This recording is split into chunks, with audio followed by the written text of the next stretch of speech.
The morning sun barely crested the jagged peaks of the Dragoon Mountains, casting long skeletal shadows across the single dusty street of Dust Devil Gulch. But it wasn't the light that woke Jedediah Stone. It was the silence. A deep, unnatural hush had fallen over the town, a quiet so profound it felt heavier than the loudest gunshot. From the hayloft where he slept, the 16-year-old orphan felt a knot of dread tighten in his gut. He crept to the cracked window, peering down at the livery stable below. And then he saw them, 30 warriors, silent as stone, forming a grim, impenetrable line in front of his door. They were Apache, their faces painted for a purpose. He couldn't decipher their presence, a terrifying question mark in the dawn. Jedediah's heart hammered against his ribs. He had no family, no friends, no one to call for. He was utterly alone, and death, it seemed, had come to collect a debt. Life for Jedediah Stone was measured in the scraping of a shovel against packed earth and the smell of horse sweat.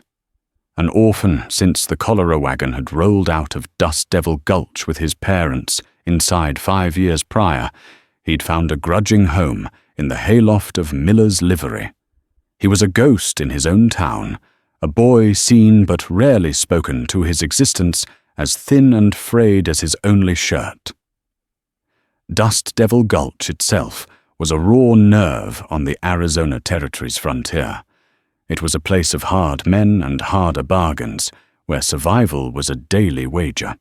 The threat of the Apache was a constant low hum beneath the town's boisterous noise, a campfire story told to frightened children, a bitter curse spat by ranchers who'd lost cattle, and a deadly reality for anyone who strayed too far from the trail. The name of the chief, Dasoda Hay, was spoken in fearful whispers, a name synonymous with the unforgiving spirit of the land itself. Jedediah's world was the livery stable. He knew the temperament of every horse, the creak of every floorboard, and the sting of loneliness that settled with the dust each evening. His only flicker of kindness came from Martha, the stout, no-nonsense woman who ran the town's only boarding house and saloon. She'd leave a plate of scraps for him on a back barrel, never acknowledging the charity, but her eyes, when they met, his held a sliver of sympathy that was worth more than any meal. The day it all changed began like any other, with a brutal sun and the oppressive heat of late summer. Jedediah was tasked with exercising a new stallion, a powerful beast that needed a long run. He rode west away from the town and towards the skeletal remains of the old mission, where the land crumpled into a network of dry arroyos and sun-bleached rock. It was in one of these dry riverbeds, hidden beneath an overhang of shale, that the stallion shied violently, its eyes rolling in terror. Jedediah, an expert rider, fought the animal to a standstill, his own senses on high alert. He scanned the landscape for a rattlesnake or a cougar. Instead, he saw a flash of buck skin. He dismounted his hand, gripping the handle of a rusty skinning knife he kept on his belt, a poor defense, but the only one he had. He crept forward, his heart a frantic drum. There, huddled in the shade, was a girl. She couldn't have been more than 12 or 13, her face smudged with dirt, and tears, her dark hair tangled with burrs. Her dress was torn, and one of her ankles was swollen to a grotesque size. She was Apache. Fear, cold and immediate, shot through Jedediah. Every instinct, every story he'd ever heard screamed at him to run, to get back on the horse and ride until Dust Devil Gulch was a speck behind him. Turning in an Apache, even a child would earn him a few coins, maybe even a grudging nod of approval from Sheriff Brody. Brody was a man who saw the world in two simple colors, settler white and savage red. There was no gray. The girl looked up, her dark eyes wide, with a terror that mirrored his own. She tried to scramble backward, a pained whimper escaping her lips as she put weight on her injured foot. In that moment, she wasn't the boogeyman from the campfire stories. She wasn't a savage. She was a child hurt and alone. She was Jedediah realized with a jolt that shook him to his core, just like him. An orphan in a hostile world. He stood frozen, the harsh sunlight beating down the stallion, snorting impatiently behind him. He could leave her. Let the desert claim her. It would be the safe thing to do the smart thing. Silas Croft, a rancher, whose land bordered Apache territory, and who held a venomous hatred for them after losing his brother in a raid years ago, would probably give him a silver dollar for the news. But then the girl's eyes met his again, and the fear in them was slowly being replaced by a defiant flicker of pride. She was terrified, but she would not beg. Jedediah saw his own reflection in that pride, the stubborn refusal to be broken that had kept him alive for 5 lonely years. He slowly sheathed his knife, holding his empty hands out to show he meant no harm. It's all right," he whispered the words, feeling clumsy and loud in the silence. She didn't understand the words, but she understood the tone. Her body remained tense, but the desperate scrambling stopped. Jedediah took another step closer. He saw the cracked, sun-scorched skin of her lips. Uncorking his canteen, he knelt, placing it gently on the ground and sliding it towards her. She watched it, her gaze darting from the canteen to his face, a storm of suspicion and desperation in her eyes. After a long moment, her small, trembling hand reached out and took it. She drank long and deep, the sound of her swallowing the only noise in the vast, silent arroyo. Jedediah Stone had just made a choice. He didn't know it then, but in that simple act of offering water, he had set a fire that would either warm him or burn his entire world to the ground. He had to get her out of the open. He had to hide her. And he had to do it before Silas Croft or Sheriff Brody ever knew she existed. Smuggling the Apache girl back into Dust Devil Gulch was the most terrifying act of Jedediah's young life. He named her Narlin in his mind, a name he'd once heard in a trader's story, for he had no way of knowing her real one. Getting her on the stallion was a painful ordeal. Every jostle sent a spasm of agony through her, but she bore it with a stoicism that shamed him. She never cried out, only clenched her jaw, her knuckles white where she gripped the saddle horn. He bypassed the main road, sticking to the gullies and thickets of mesquite, his eyes constantly scanning the horizon. Every dust devil seemed like a rider, every hawk's cry a warning shout. He brought her into the livery, not through the main doors, but through a loose section of the back wall he used for his own comings and goings, a secret entrance that now felt like a lifeline. The hay loft, his sanctuary, became her prison. He made a small nest for her in the deepest, darkest corner, behind a mountain of hay bales that smelled of clover and summer sun. "You stay," he said, pointing at her, and then at the makeshift bed. "Stay. Safe." He mimed sleeping, closing his eyes and resting his head on his hands. Her eyes, intelligent and watchful, followed his every move.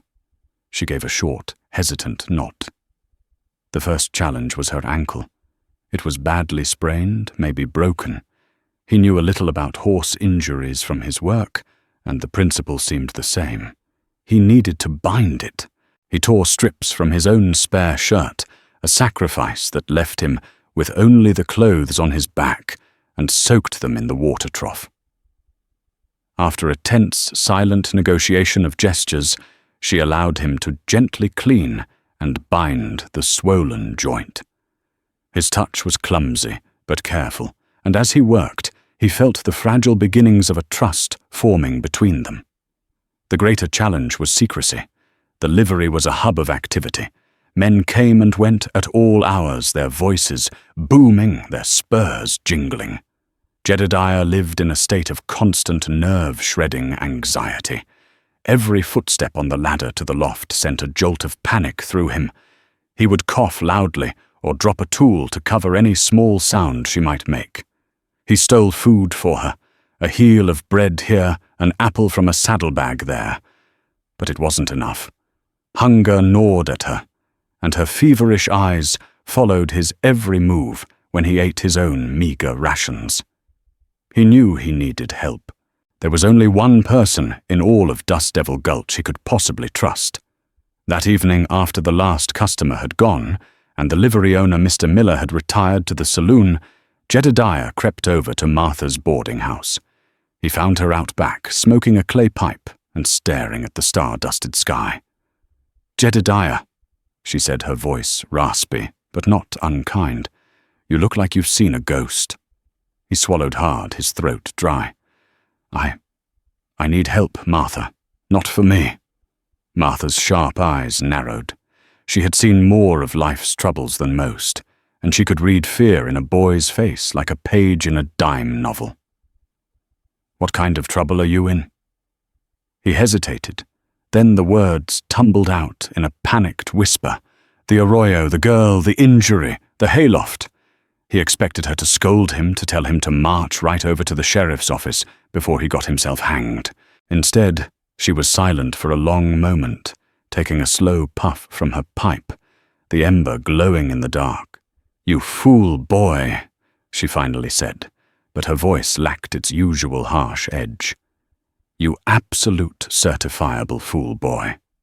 She sighed a deep, weary sound. "And you brought this trouble right into the heart of town." "I couldn't leave her," Jedediah pleaded. Martha stood brushing ash from her apron. "No," she said, looking at him with an expression he'd never seen before, a mixture of exasperation and something that looked dangerously like pride. "I suppose you couldn't." She disappeared inside, returning minutes later with a bundle wrapped in cloth. It contained a poultice of comfrey and herbs, a small jar of broth, and a chunk of bread and cheese. "Don't let anyone see you. If Silas Croft or his boys get wind of this, they'll burn that livery down with both of you inside." Armed with Martha's supplies, Jedediah felt a surge of hope. When Nerlin saw the real food, her eyes widened. She ate slowly at first, then with a desperate hunger. The warm broth seemed to revive her spirits, and the poultice, when Jedediah applied it to her ankle, drew a sigh of relief from her. For the next 2 days they lived in a silent, secret world in the hayloft. Communication was a game of charades and drawings in the dust. She drew a picture of a mountain with a distinctive flat top, then a cluster of what looked like teepees pointing to herself. Her home. He drew a map of the area, and she jabbed her finger insistently at the Dragoon Mountains far to the east. Jedediah learned her name was not Narlin. She would point to herself and say a word that sounded like Chuli. It meant mountain bird in her tongue. He learned that she had been gathering medicinal plants by a stream when a flash flood, a sudden violent monster of brown water had swept her away from her mother and sister. One afternoon, their fragile peace was shattered. The heavy footsteps of Sheriff Brody and Silas Croft echoed from below. "Miller!" Croft's voice boomed, full of gravel and impatience. "Seen any sign Stray's tracks?" "Nothing, Silas," came the livery owner's reply. "Just the usual." "We lost a calf near the West Arroyo," Croft pressed. "I'm thinking Apache. We're forming a posse to go flush 'em out. A good sweep of the foothills should do the trick." In the loft, Chuli went rigid, her body trembling. Jedediah put a finger to his lips, his heart pounding so hard he was sure they could hear it below. He could hear the jingle of their spurs as they walked directly under the loft. "You find anything, you let me know, Brody," Croft said, his voice laced with venom. "I want a reason, any reason, to go into those hills. I owe them a debt." The men left their voices fading. Jedediah let out a breath he didn't realize he'd been holding. He looked at Julie. The fear in her eyes was gone, replaced by a fierce, desperate urgency. She pointed to her drawing of the mountains, then to him, then made a gesture of walking of a journey. He understood. The posse would be scouring the foothills. They couldn't wait any longer. Hiding her was no longer an option. He had to take her home. He had to take her to the Dragoon Mountains, into the heart of the land his people called Apache territory. The decision once made settled in Jedediah's stomach like a lead weight. Taking Julie back wasn't just dangerous, it was a betrayal of his own world. He would be branded a sympathizer, an Injun lover, a crime in Dust Devil Gulch, punishable by social exile at best, and a rope at worst. Yet looking at Julie's determined face, he knew he had no other choice. Leaving her to be found by Silas Croft's posse was a death sentence. That night, under the sliver of a new moon, they prepared to leave. Martha, seeming to possess a sixth sense for trouble, appeared at the back of the livery with a full saddlebag. Inside was a slab of salted pork, a loaf of dark bread, 2 full canteens, and a small flask. "For courage," she said, pressing the flask into his hand. It was whiskey. "And this," she added, handing him a worn but well-oiled Colt pistol and a small pouch of cartridges. "I don't know if you can even shoot straight, but it's better than a sharp stick. Don't you dare lose it." "Martha, I can't take this," he stammered, overwhelmed. "You can and you will," she said sternly, her eyes glistening in the faint starlight. "You're a fool, Jedediah Stone, but you're a good fool. Now get before your luck runs out." His plan was simple and desperate. He would borrow 2 horses. He chose a steady, sure-footed mare for Julie and a wiry Mustang for himself, a creature of stamina and spirit. He saddled them in the dark, the familiar creak of leather sounding like cannon shots in the silence. Julie, her ankle now tightly bound and able to bear some weight, moved with a grim purpose. She was no longer just a frightened girl. She was a survivor on her way home. They slipped out of town like ghosts, following the shadow of the blacksmith's shop and cutting across the open ground behind the saloon. The sounds of raucous laughter and tinny piano music followed them for a few hundred yards before being swallowed by the vast, indifferent silence of the desert night. The land east of Dust Devil Gulch was a brutal alien landscape. The ground was hard-baked clay and sharp rock interspersed with thorny ocotillo and the menacing silhouettes of saguaro cacti, their arms raised to a sky indifferent to their plight. For Jedediah, who had never ventured more than a few miles from town, it was like riding on the surface of the moon. Julie, however, seemed to read the land like a book. Even in the near darkness, she would point, guiding him towards easier passages around treacherous patches of loose shale and through ravines that offered cover. She was at home here in a way Jedediah never could be. This was her world. He was the trespasser. They rode through the night, stopping only to rest the horses and drink sparingly from their canteens. The whiskey flask remained untouched. He needed his wits more than courage. As the first hint of dawn painted the eastern sky in shades of bruised purple and soft rose, they found cover in a small hidden canyon, a gash in the earth shielded by ironwood trees. Jedediah was exhausted, his body aching from the long hours in the saddle. But as he watched Julie check the horse's hooves with an expert's touch, he felt a strange sense of purpose. He was no longer just the livery's orphan boy. He was a protector, a guide, a partner in a desperate gamble. The first day was a trial by fire. The sun was a malevolent eye in a bleached white sky, sucking the moisture from their bodies and baking the very air they breathed. They moved slowly, conserving their energy, and the horses traveling in the shadows of rock formations whenever possible. It was late in the afternoon when Jedediah saw the dust cloud in the distance back towards the west. It was faint, but it was unmistakable. Riders. A lot of them. The posse. Panic seized him. They were exposed, a pair of tiny specks in a vast open landscape. Faster! He urged, his voice a hoarse crack. Julie needed no encouragement. She'd seen the dust cloud too. She urged her mare forward, her small body bent low over the horse's neck. They raced across a sun-scorched plain, the horses' hooves kicking up their own frantic cloud of dust. The posse was gaining. Jedediah could now make out the individual shapes of men on horseback, a dark, menacing line on the horizon. Silas Croft would be at their head, his hatred, a palpable force, driving them on. Julie suddenly veered sharply to the right, heading for a chaotic jumble of massive boulders and steep-sided mesas. It looked impassable, a dead end. "Where are you going?" Jedediah yelled.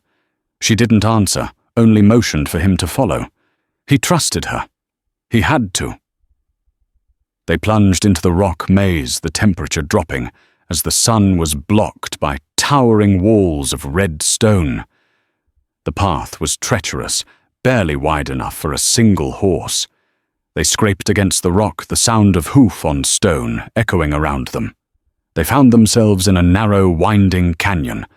After a few minutes of frantic riding, Julie pulled her horse to a halt behind a large rockfall. She slid off the mare and scrambled up the rocks, peering back the way they had come. Jedediah followed, his lungs burning. Below they could see the posse spill out onto the plain where they had just been. The riders paused, confused. Their tracks had vanished into the unforgiving rock. Jedediah watched as Silas Croft raged, gesturing wildly. The men spread out searching, but the labyrinth of stone had swallowed them whole. After a frustrating quarter of an hour, the posse regrouped and continued eastward, but on the main open trail far to the south of their position. They were looking for a war party, not two children hiding in the rocks. They had escaped. For now. Jedediah slid down the rocks, his legs weak with relief. He looked at Julie. In the cool shadow of the canyon, he saw the deep exhaustion on her face, but also the sharp intelligence in her eyes. She had not just saved them with her knowledge of the land. She had outsmarted a dozen seasoned trackers. He handed her the canteen, and their hands brushed. It was a small, fleeting contact, but in it an unspoken acknowledgement passed between them. They were no longer a settler boy and an Apache girl. They were allies, bound together by a shared journey and a common enemy. The Dragoon Mountains were still a day's ride away, a formidable shadow on the horizon, but for the first time, Jedediah felt they might actually make it. The close call with the posse changed the nature of their journey. The fear was still there, a constant companion, but it was now overlaid with a grim determination. They traveled mostly at night, dozing during the brutal heat of the day, in whatever sliver of shade they could find. The landscape grew harsher, more vertical. The flat plains gave way to rolling foothills, and then to the steep, treacherous slopes of the mountains themselves. The air grew thinner, cooler. Jedediah, a boy of the flatlands, found himself clumsy and loud in this new environment. A dislodged pebble sounded like an avalanche to his ears, but Julie moved through it with the silent grace of a deer. She taught him through gestures to walk on the balls of his feet, to use the contours of the land for cover, to read the signs of animal trails that offered the safest passage. One evening, as they were making their way up a narrow, scree-filled pass, the Mustang Jedediah was leading lost its footing. The horse let out a terrified whinny as it slid backward, its iron-shod hooves scraping uselessly against the loose rock. Jedediah held onto the reins, his boots digging in the rope, burning his palms. For a moment, He thought the horse would pull him over the edge into the darkness below. Suddenly Chuli was beside him. Without a word, she grabbed the horse's bridle, speaking to it in a low, soothing stream of Apache words. The animal's panic subsided. It found a new footing, and together they managed to coax it back onto the solid path. Jedediah leaned against a rock, his body trembling with adrenaline. Chuli simply gave him a nod, her expression calm, as if pulling a panicked horse from a cliff edge was a perfectly ordinary event. Her resilience was astonishing. Her ankle was still a source of pain. He could see it in the way she favored it when she walked. But she never complained.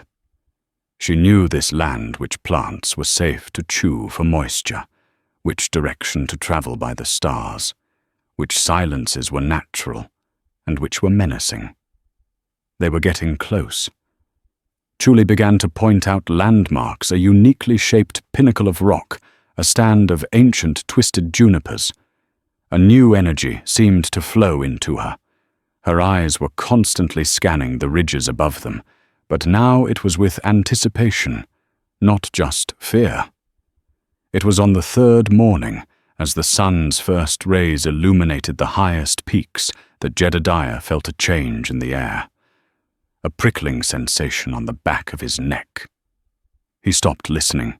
There was nothing but the wind sighing through the pines. Chuli had stopped too. She stood utterly still, her head cocked, her gaze fixed on a high ridge a quarter-mile away.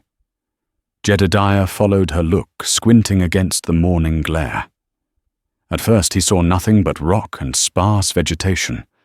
Then a flicker of movement. A man was standing there, silhouetted against the rising sun. He was as still as the rock. He stood on a long rifle held loosely in one hand. He was too far away to make out details, but the outline was unmistakable. An Apache warrior, a sentinel. Jedediah's blood ran cold. This was it. They had reached Apache territory, and they had been seen. After all this, would he be killed as a trespasser? He instinctively reached for the Colt pistol. Martha had given him his hand, clammy with sweat. Chuli saw the movement. She put a gentle hand on his arm, shaking her head.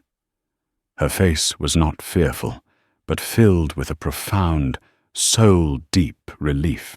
She raised her own hand and made a complex series of gestures, a sign that was clearly not a threat, but a message. The figure on the ridge remained motionless for a long, agonizing minute. Then he raised his own arm in a slow, deliberate response.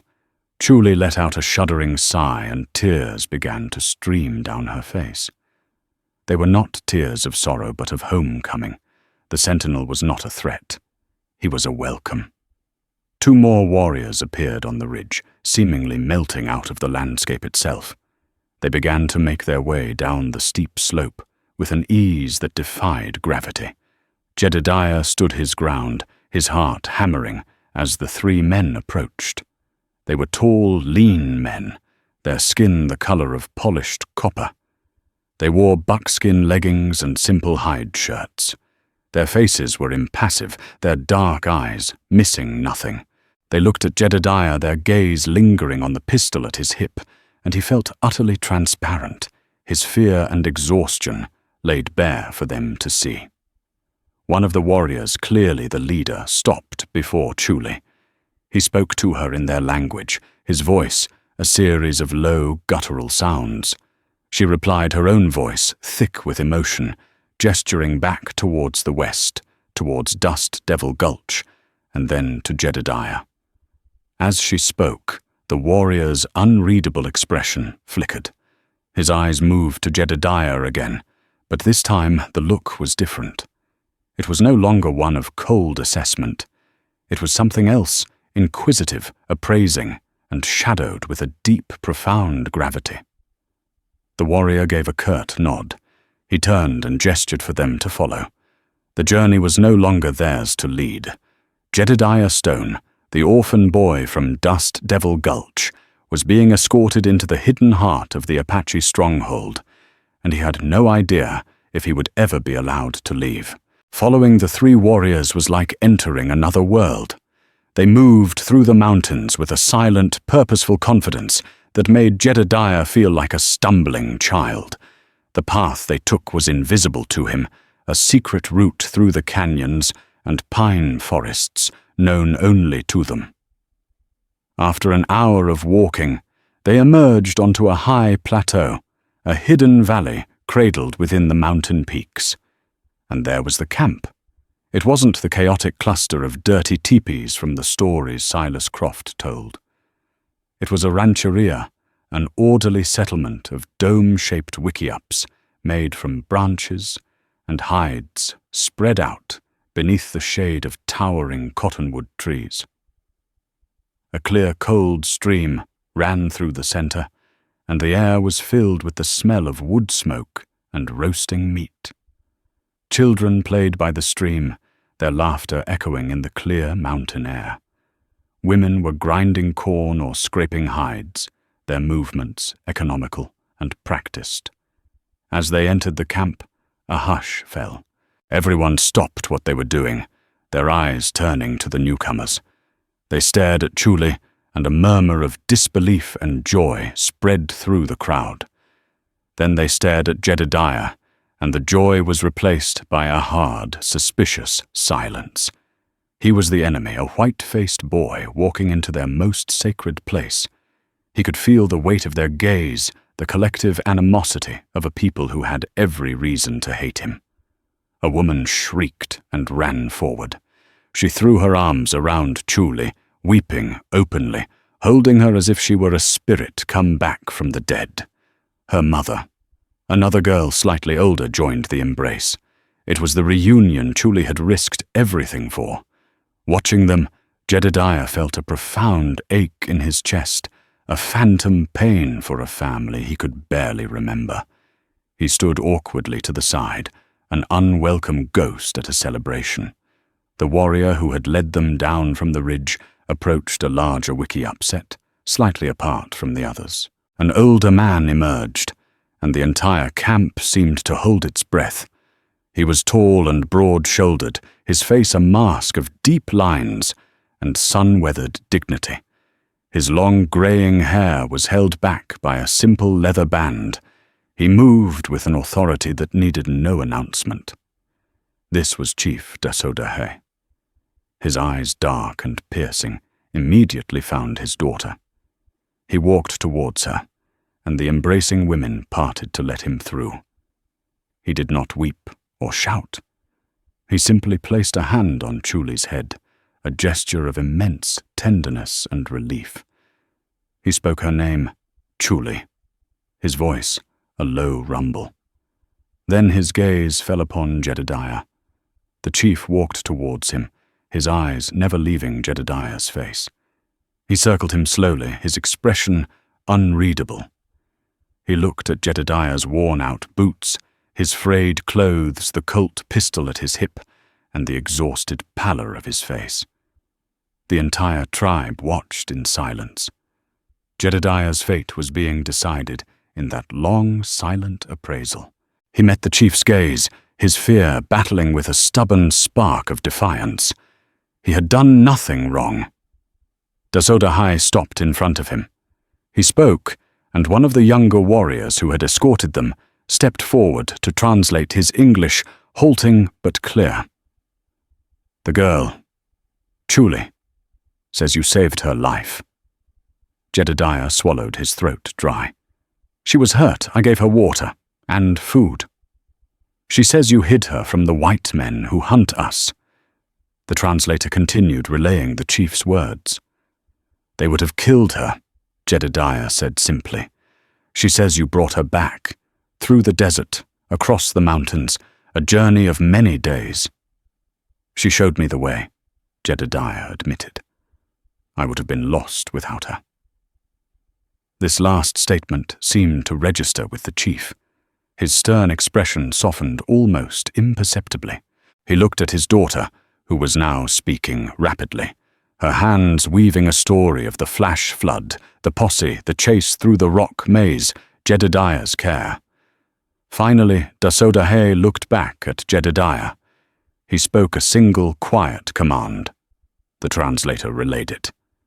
"He asks for your weapon." Jedediah's hand instinctively went to the pistol. It was his only defense, his last link to Martha and the world he knew. Giving it up meant placing his life completely in their hands. He hesitated for a heartbeat.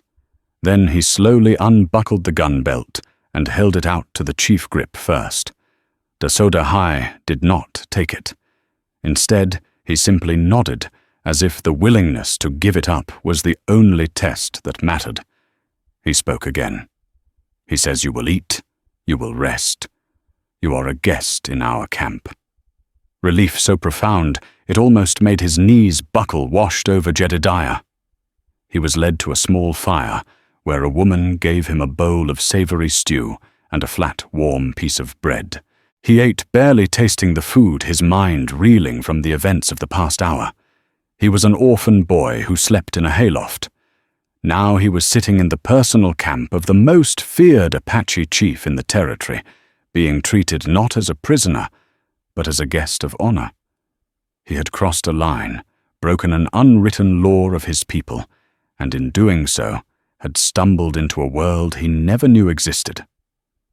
As he watched Chuli laughing with her sister by the stream, he felt a strange sense of peace. For the first time in a very long time, he did not feel alone. But a question still lingered in the back of his mind. They had welcomed him. But would they ever let him go back? Jedediah spent 2 days in the Apache camp. It was a strange, dreamlike existence. He was treated with a cautious respect that was more unnerving than open hostility. The people of the rancheria watched him, their curiosity warring with generations of ingrained suspicion. The children, braver than their parents, would sometimes creep close, staring at his pale skin and light-colored hair, before scurrying away if he moved too quickly. He learned more in those 2 days than in all his years in Dust Devil Gulch. He saw the intricate beadwork the women created, the way the men fletched arrows with meticulous care, the deep reverence they had for the land that sustained them. This wasn't the savage, chaotic life of Silas Croft's stories. It was a community bound by tradition, family, and a fierce, unyielding love for their freedom. Chuli became his shadow and his guide. Though they still had few words in common, they communicated through a shared understanding. She showed him how she ground mesquite beans into flour, and how the hunters could read a day-old track on hard rock. She took him to the stream and pointed out the place, far up the mountain, where the flash flood had begun. He saw the terror of the memory in her eyes, and understood the magnitude of her survival. On the second evening, he was summoned again to the wickiup of Dasoda High. This time, the chief was not alone. An older man sat with him, an elder whose face was a roadmap of wrinkles. This man, he learned, had traded with Mexicans as a boy and spoke a mixture of Apache Spanish and broken English. He would be their translator. Through the elder, Dasoda High asked Jedediah to tell his story. Not just the story of finding Chuli, but his whole story. Haltingly, Jedediah spoke of his parents, of the cholera of his lonely life in the livery. He spoke of Martha's small kindnesses and the town's general indifference. He spoke of the suffocating dust and the ever-present fear that defined life in the gulch. The chief listened without interruption, his dark eyes fixed on Jedediah's face. When the boy finished, there was a long silence, filled only by the crackling of the fire. "You have no family," Dasoda High stated through the translator. It was not a question. "No, sir," Jedediah replied. "A boy with no people is like a single tree in a great wind." The chief said his words slow and deliberate. "It must have deep roots to stand. You have shown you have deep roots, a strong heart." Dasoda High continued, "My daughter is precious to me. She is a bird who carries the song of our ancestors. You returned her song to us. This is a debt that cannot be paid with horses or blankets. It is a debt of blood and spirit." Jedediah didn't know what to say. He simply nodded, humbled by the gravity in the chief's voice. The men who rode with the cattleman, Silas Croft. Dasodahai said, his tone hardening. "My scouts watched them. They do not look for cattle. They look for blood. They will not forgive you for helping one of our own. Your town will see you as a traitor." A chill went down Jedediah's spine. The chief was right. He couldn't go back, but he couldn't stay here forever either. He was caught between two worlds belonging to neither. "It is not safe for you here," the chief concluded, as if reading his mind. "And it is not safe for you there. But you must return to the world you were born into. You will leave before the sun rises." Dasodahai stood and retrieved 2 items from the back of the wickiup. The first was a knife, its blade fashioned from dark, polished obsidian, its handle wrapped in intricate beadwork. It was a work of art, but it was also a deadly weapon. "For a brave man," the chief said. The second was a horse. Not the wiry Mustang Jedediah had borrowed, but a magnificent painted pony, strong and swift, a chief's horse. "He knows the paths of these mountains. He will carry you home." Jedediah was speechless. These were gifts of immense value, symbols of a profound respect he had never known. "The debt is not paid," Dasodahai said, his eyes locking with Jedediah's. "It is only acknowledged. The people the Eni do not forget. Go now. Go with the wind." Before dawn, in the cold grey light, Jedediah mounted the new horse. Julie was there to see him off. She handed him a small leather pouch. Inside were dried meat and journey bread. She then pointed to his chest, to his heart, and then to her own. No translation was needed. He rode away from the camp, the obsidian knife tucked in his belt, the powerful horse moving confidently beneath him. He didn't look back. As he descended the mountains following the path the chief had described, he felt a profound sense of loss. He was leaving the first place he had ever felt he might belong. He reached the outskirts of Dust Devil Gulch just as the sun was rising, painting the squalid little town in a deceptive golden light. He was exhausted, his mind and body pushed to their limits. He led the horse to the livery, slipping in the back way. He stripped off the saddle, gave the animal a quick rub-down, and climbed the ladder to his hayloft, his home. He collapsed into the hay, intending to rest for only a moment, but bone-deep weariness claimed him instantly. He fell into a heavy, dreamless sleep, the sounds of the town waking up a distant, muffled hum. The ordeal, he thought, was finally over. He was wrong. The true test had just begun. Jedediah awoke to the kind of silence that precedes an earthquake. It was mid-morning, far later than he ever slept, but the usual sounds of the livery, the clang of the blacksmith's hammer, the shouting of teamsters, the whinnying of horses were absent.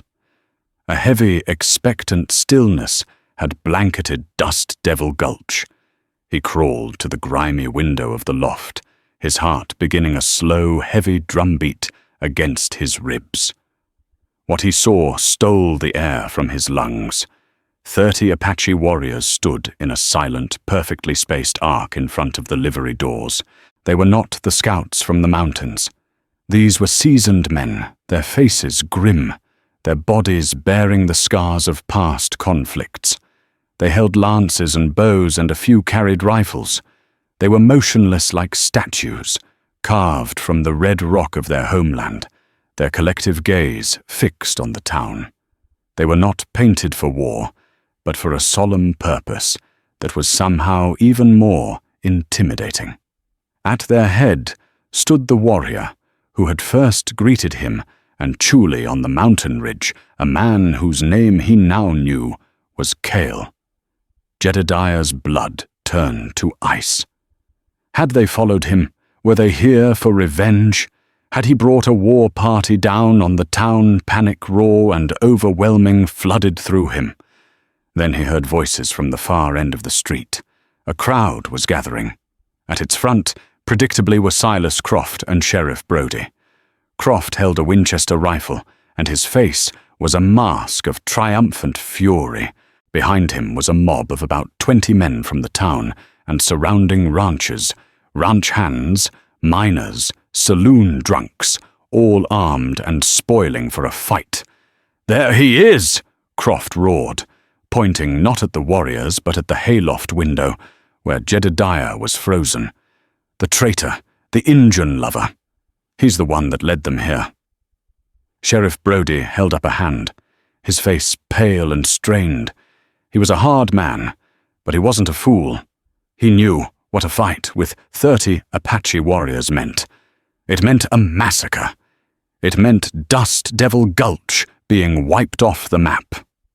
"Hold your fire," Brodie commanded, his voice tight. "Let me handle this." He walked forward alone, stopping a good 30 yards from the silent Apache line. "What is your business here?" He called out, his hand hovering near his pistol. Kyle stepped forward.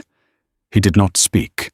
Instead, he pointed with his lance, not at the sheriff, not at the town, but directly at the livery stable, at Jedediah's home. From the back of the mob, someone shouted, "They're here for the boy! Give him to them!" "Yeah?" Another voice echoed. "Let them have the traitor! It ain't our fight!" Silas Croft leveled his rifle at the livery door. "Come on out, boy!" he screamed, his voice cracking with rage. "You're gonna pay for what you did!" Jedediah's world collapsed. The town was going to sacrifice him. He was trapped between the armed mob and the silent warriors. There was no escape. He fumbled for the Colt pistol Martha had given him, his hands shaking so badly he could barely grip it. Just as Croft was about to shout again, Kyle finally spoke. His English was heavily accented, each word costing him an effort, but it carried across the dusty street with absolute clarity. "We are not here for the boy." The mob quieted. Sheriff Brodie stared confused. "Then what do you want?" Kyle looked past the sheriff, his gaze sweeping over Silas Croft and the angry men behind him. "The boy," he said, his voice ringing with a power that defied his broken English, "has a strong heart. He honored a debt to the Hyundai. Now the Ende honor a debt to him." He paused, letting the words sink in. "Chief Dasodahai knows the hearts of men like Croft, men with snakes in their bellies. We are not here to harm your town." He raised his lance slightly.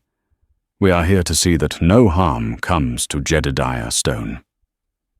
A wave of stunned silence rolled through the crowd. They weren't a war party. They weren't here for revenge. They were bodyguards. Silas Croft laughed, a harsh, ugly sound. "You hear that, Brodie? They're protecting him. I say we wipe them all out. Teach them and their little pet a lesson." He raised his rifle, but before he could aim, Kyle took one step forward, and in a movement as fluid and silent as the wind, 20 arrows were knocked on 20 bowstrings. The sound, a soft, unified shk, was more terrifying than any gunshot. The arrowheads all aimed at Croft, and the men in the front of the mob glinted in the morning sun. Sheriff Brodie's face had gone ashen. He saw his town on the brink of annihilation. He saw his own body lying in the dust. His pragmatism, his desire for order, above all else, took over. "Stand down, Silas!" he roared, drawing his own pistol and pointing it not at the Apache, but squarely at the rancher. "Stand down, or by God, I'll put you down myself. All of you disperse. Go home now." The mob hesitated, caught between their bloodlust and the sheriff's sudden absolute authority. They looked at the unwavering line of warriors, at the dozens of arrows aimed at their hearts, and their courage evaporated like water on a hot skillet.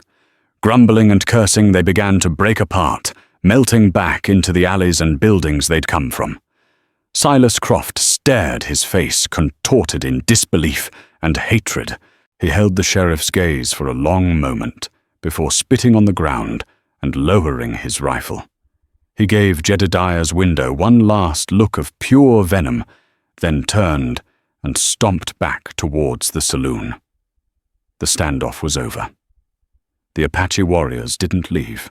They remained in their silent guardian ark all day, and through the night, a living wall between Jedediah and the town's hatred. No one dared approach the livery. Martha left a basket of food at the edge of the street, which Cale retrieved with a solemn nod. The next morning, as the sun once again crested the Dragoon Mountains, they were gone. They had vanished as silently as they had appeared, leaving nothing behind but footprints in the dust, and a town forever changed. Jedediah Stone walked out of the livery into the morning light. He was no longer the town's invisible ghost. He was the boy who was guarded by Apache warriors, the boy who had a debt of honor with Chief Dasoda High. He was still an orphan, still alone, but he stood taller. He had faced down death prejudice and his own fear. He had learned that courage wasn't about the absence of fear, but about offering a canteen of water to a thirsty girl in a dry arroyo. He was Jedediah Stone, the boy with the strong heart. And his story was just beginning. In the harsh and often brutal landscape of the American West, stories of violence and conflict are common. But woven into that history are quieter tales, tales of unexpected courage and compassion that dared to go across the lines of hatred and fear. The story of Jedediah Stone and Chief Dasoda High's daughter is one such legend, a powerful reminder that a single act of kindness can echo far beyond its intention, building bridges where others saw only walls. It shows us that true strength isn't measured by the gun on your hip, but by the honor in your heart. This was a land of hard choices, where a person's character was forged in the fire of adversity, and sometimes the most unlikely person becomes a hero. If this story of bravery and the unwritten codes of the Old West moved you, please give this video a like and share it with someone who appreciates tales of our nation's rugged past. Don't forget to subscribe and hit the notification bell so you won't miss our next journey into the heart of history. Thank you for listening.